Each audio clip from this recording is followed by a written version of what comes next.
पाणी आणू. नवा किती यार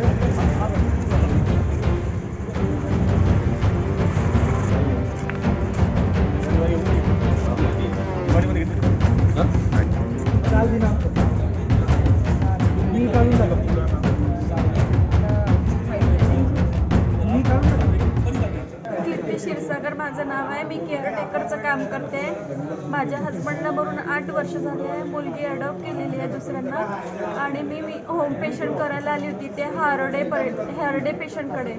आजींचं करून निघते म्हटलं मी, त्या गेटपाशी कॉमेडियन मुलं धावत आले आणि शिवीगाळ केली. तसंच मी आतून गेट लावलं त्यांनी गोटे मारले धडाधड आणि समोरून कॅमेरे तोडले. समोरून आम्ही लाईट्स बंद केले आणि तिथे लपून बसलो होतो. मग त्यांनी माझ्या गाडीवरती गणपतीचं चित्र पाहिलं आणि हे हिंदूचं आहे म्हणून त्यांनी गाडी पटकली, तिच्यावरती गोट्यानी मारलं. आणि मग तिथे बाजूनी कार होती, कारला आग लावली त्यांनी आणि कारचं धुवा पूर्ण आतमध्ये आला आणि माझं पेशंट जळता जीवहानी होण्यापेक्षा वाचलो आम्ही 4 जण होतो आतमध्ये.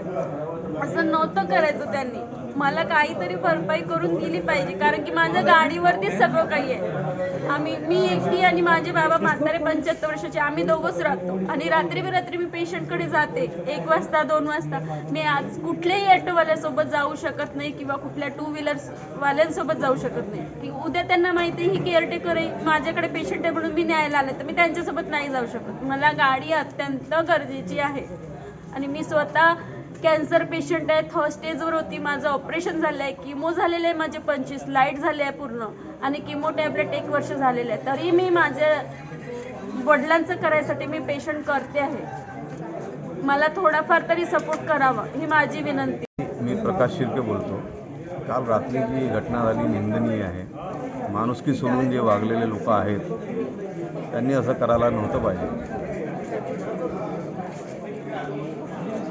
रमजान महिना सुरू असताना असं करण्यात आलं जाणून बुजून.